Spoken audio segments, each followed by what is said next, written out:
Fallen, Babylon is fallen. A very familiar statement. Brother John will be sharing the message this morning.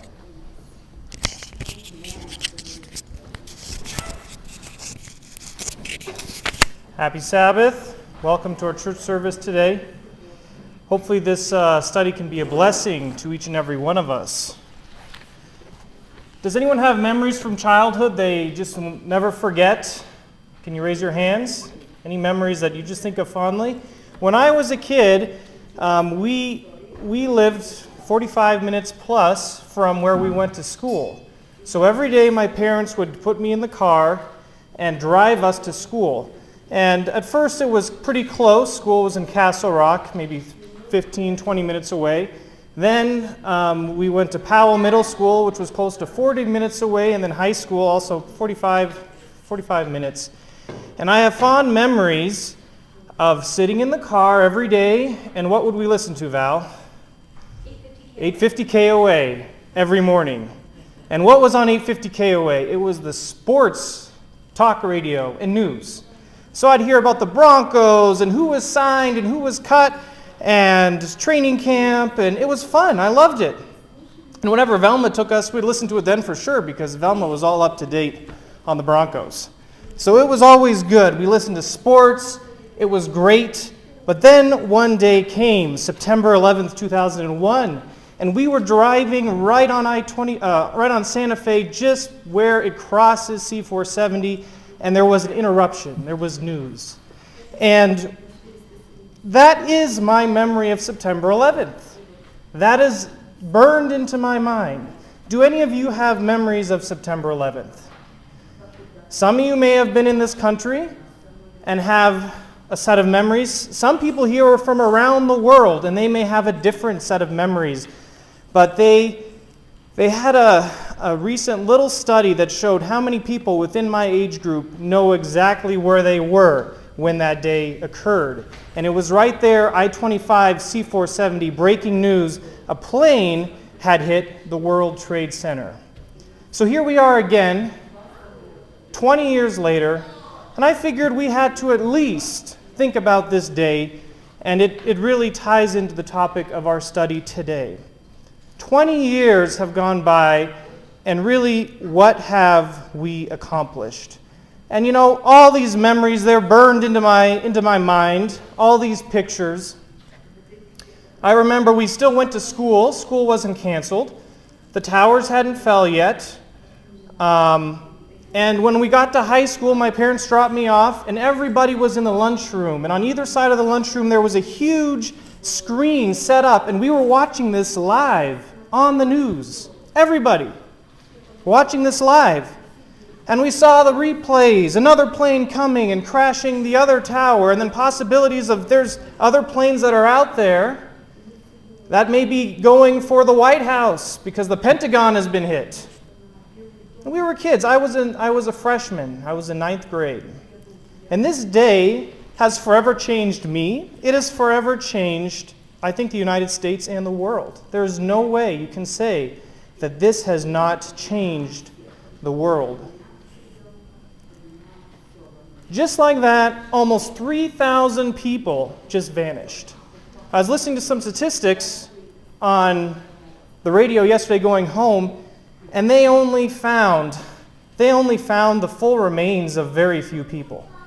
And almost over 1,500 people, they were pulverized. They could find not even a piece of them.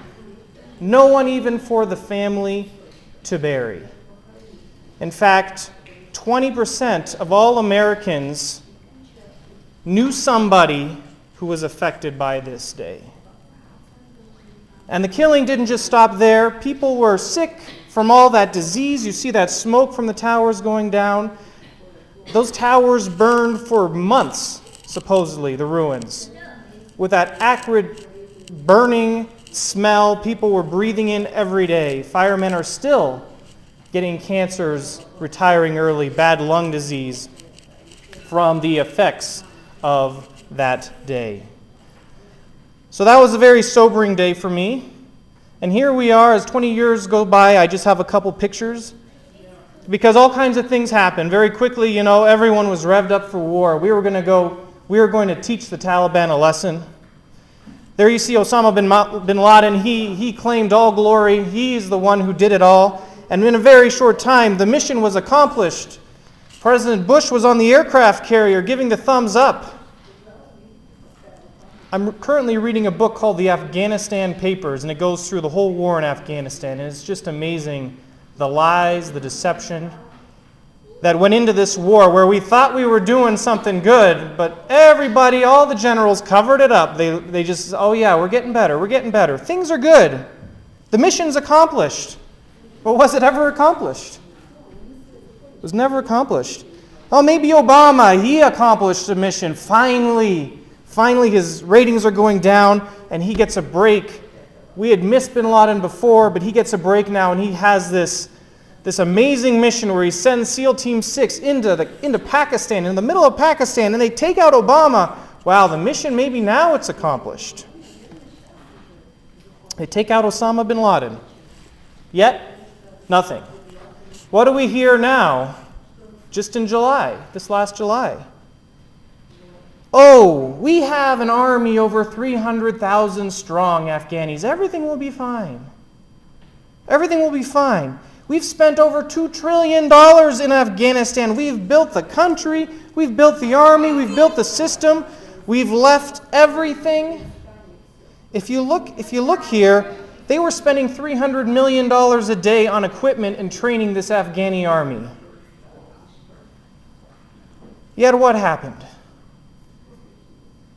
August 15th, 2021, almost perfectly 20 years later, there's the fall of Kabul. And it just falls in a day. I remember the weekend, I'm thinking, wow, these Taliban, they're coming down. They're just taking over the whole country. But maybe there will be a stand somewhere. Maybe there will be a stand. Maybe there'll be a stand of all these 300 troops at Kabul. Or Kabul.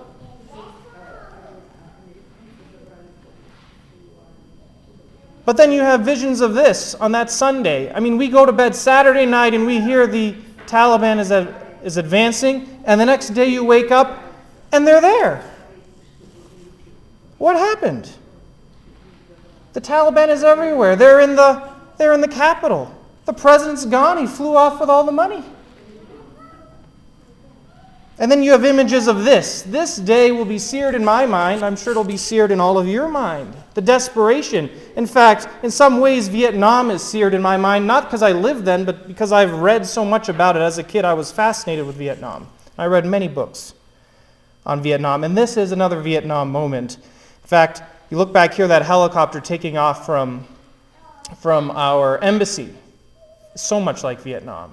All over again. So 20 years ago, the towers fell. Just a few weeks ago, Afghanistan and Kabul fell. And in just a day, you could say Kabul. I mean, there was not even a shot fired.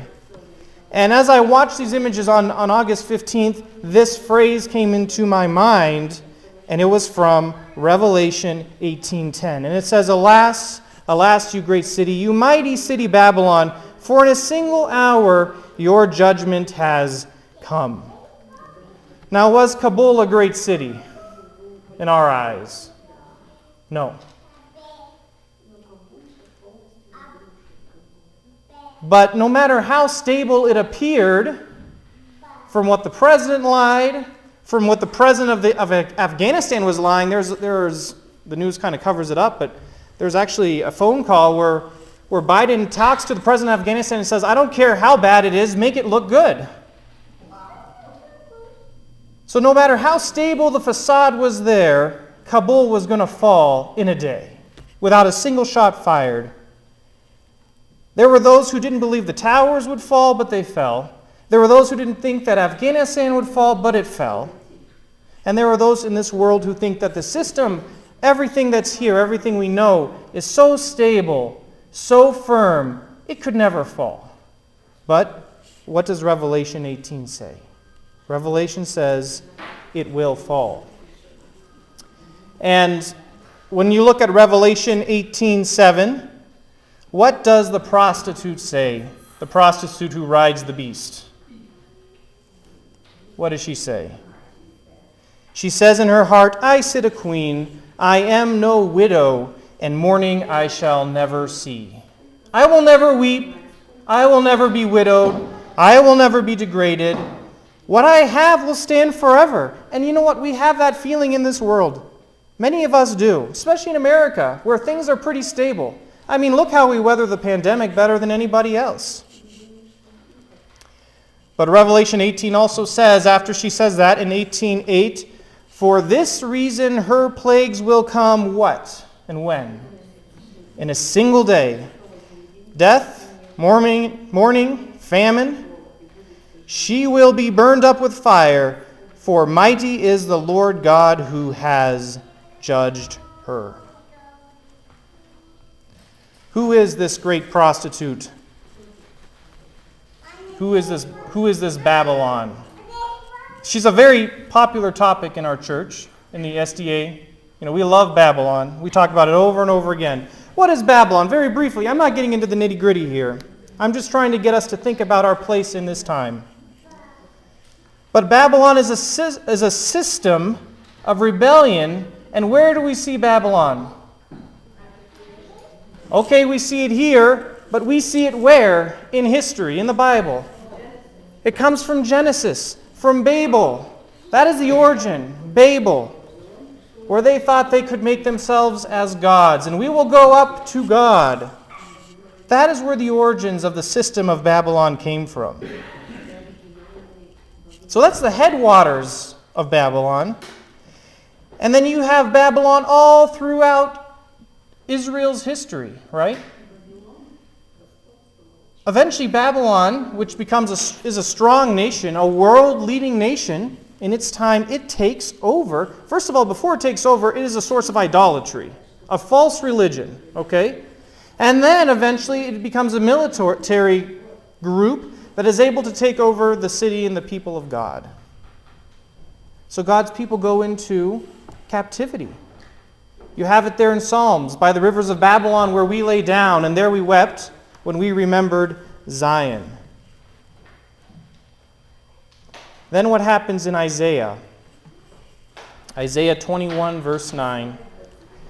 It says, and behold, there come riders and horsemen in pairs. And he answered, fallen, fallen is Babylon, and all the carved images of her gods. He has shattered on the ground. So here's where Babylon is fallen. It comes all the way back from Isaiah 21, 9. John just repurposes it in Revelation.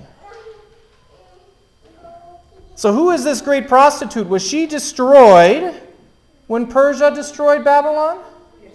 Was this false religion destroyed? By the time of John, the apostles, Peter is one of them, they call Rome Babylon. So the idea of Babylon was multifaceted. It wasn't just stuck with Babel. It wasn't just stuck with the country occupying, you could say, Iraq now. It is a definition that moved with time, and it represented the false religion that was opposed to God from the very beginning. And Rome, much like Babylon, occupied Israel and enforced all kinds of rules on Israel and propagated paganism.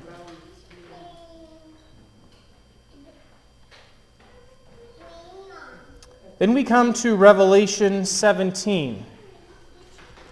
And our key text was actually from 14, the second angel. We all know this because we're Adventists. Revelation 17 says, and he carried me away in the Spirit into the wilderness, and there I saw a woman sitting upon a scarlet beast that was full of blasphemous names, and the beast had 7 heads and 10 horns. And if you look at this beast, it's got a lot of symbolic numbers and names, identifying symbols, and it's very similar to the beasts of Daniel 7. And what is this beast that we believe as Adventists what is this beast that the woman rides? The beast is a political power. In fact, if you look in 17, and I encourage you to read all of Revelation 17 and 18 today, it talks about there are many kings, they're representatives of the heads. These are political powers. But this prostitute who represents Babylon in Revelation 17 and 18, she rides on them. She receives power from them. She has been unified with them. And she is a form of counterfeit religion who has dominion because of the kings of this world. We also believe that Babylon is the mother of other harlots. She's the mother of all kinds of false religions.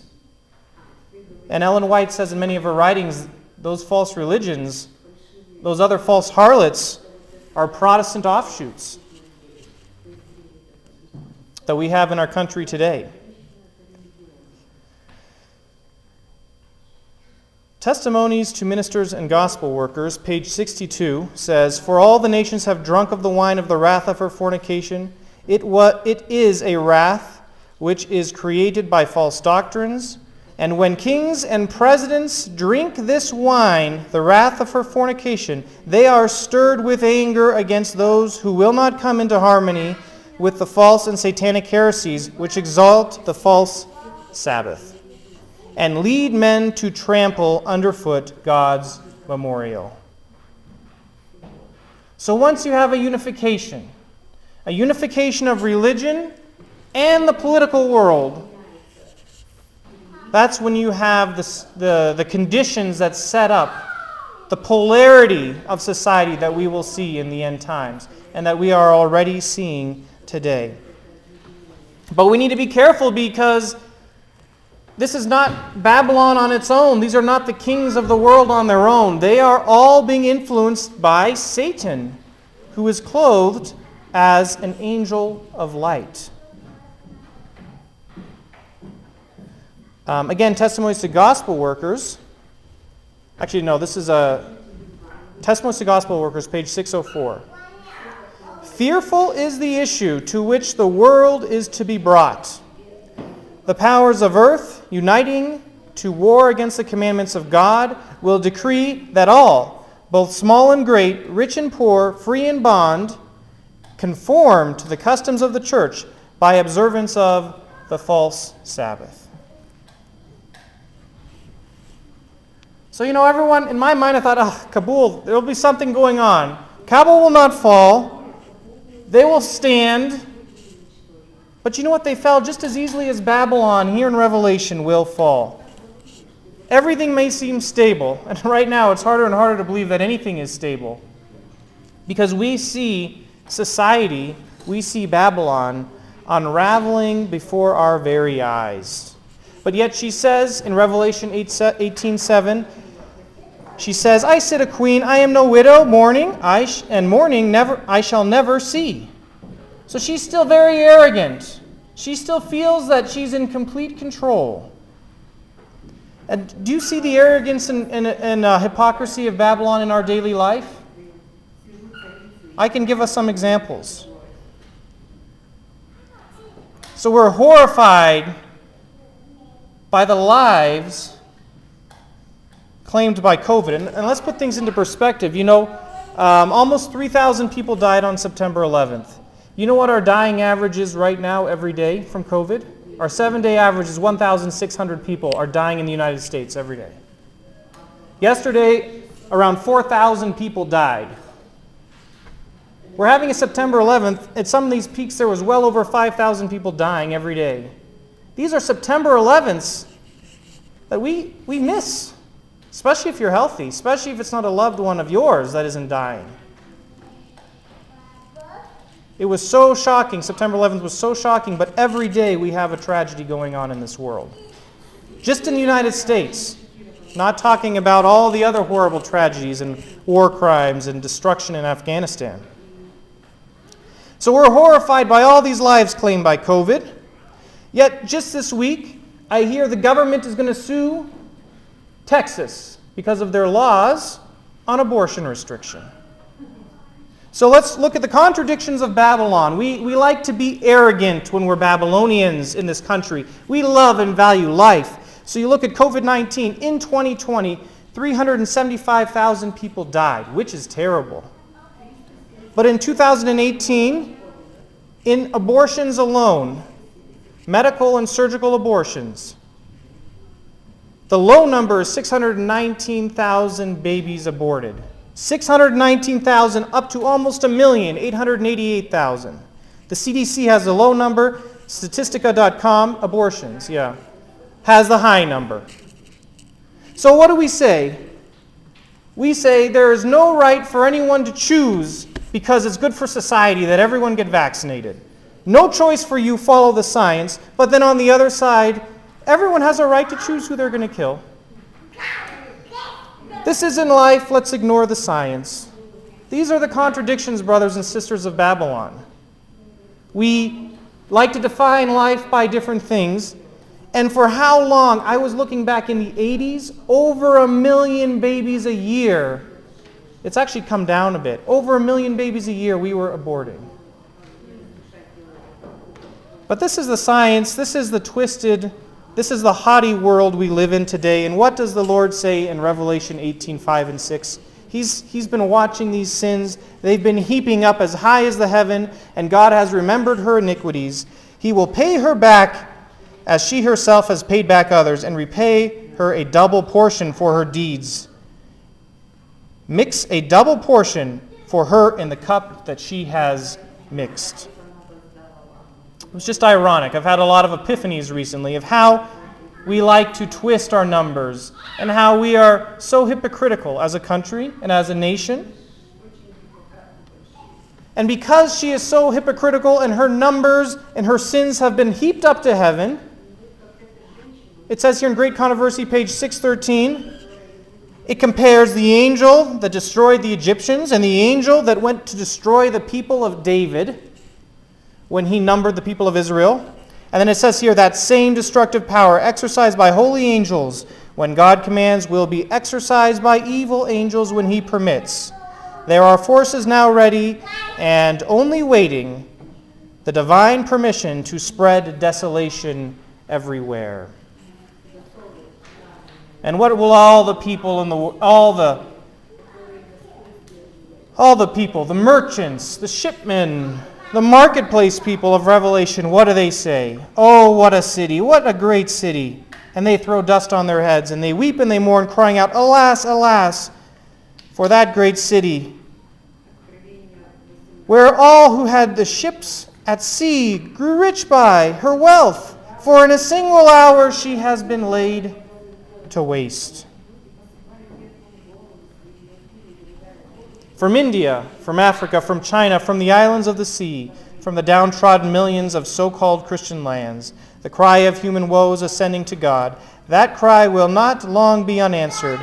God will cleanse the earth from all of its moral corruption, not by sea of water as in Noah's days, but by a sea of fire that cannot be quenched from human devising. In connection with his message, the call is heard, come out of her, my people. These announcements, uniting with the third angel's message, constitutes the final warning to be given to the inhabitants of the world.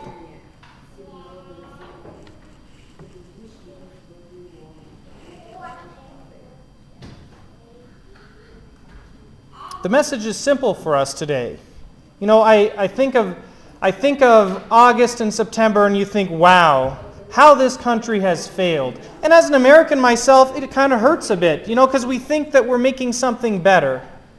But then I realize that, you know what, all we do is we invest in Babylon and we expect something righteous to come out of it. Just last night, I read another article when I shouldn't be going to sleep with my wife. That ISIS terrorist who they thought they hit with a drone was just a family of people. Had no relation to ISIS whatsoever. But that's what the United States does. That's what Babylon does. They just terminate, take out, do this, do that. We think we're making it better, but we only make it worse. The signs of the times are here, and in our minds, we need to think, you know what? This whole system is fallen. The system is fallen. Let us come out of Babylon and heed the final warning. Early writings, page 277. The message of the fall of Babylon as written or given by the second angel is repeated, and with the additional mention of the corruptions which have been entering the churches since 1844. See, in 1844, the second angel was already in effect. But this is swelling, and in chapter 18 of Revelation, there is a fourth angel, and this fourth angel, she says here, the work of the fourth angel comes at the right time to join in the last great work of the third angel's message as it swells to a what? A loud cry. So Kabul fell, and these words came to my mind. Babylon has fallen. You know, this is a terrible thing, but you know what? We're here for something bigger. We're here for something better. We may try to fix things in this world, but in the end, it's just broken. We have another job. We have another purpose. Here is one of those Air Force flights. They fit almost 700 people, I think, on this particular plane. Everyone knows these pictures. They're stuck in our mental consciousness. And my question for us is, Kabul has fallen. Babylon has fallen. Where are we? Are we on the plane? That picture at the beginning of my slides of all those people standing in the dark, those are all Afghanis waiting to get on the plane. Were we in that line? Are we on this plane right now as it's about to take off? Or are we this man here hanging on to the wheels? We know the result of what happened to that. We remember the pictures. We remember seeing the bodies fall. Our world today is broken. It's fallen. The last evacuating flights are coming out. Where do we stand as a people? Where do I stand as an individual? And of these people here, it's too late for them. Have we joined them in the loud cry? Have we presented the loud cry? Have we brought them onto the plane with us? Or are we just going to leave them there? It's too late. It's too late. Are we going to join the fourth angel in making this swell to a loud cry when they still have a chance to climb up that ramp?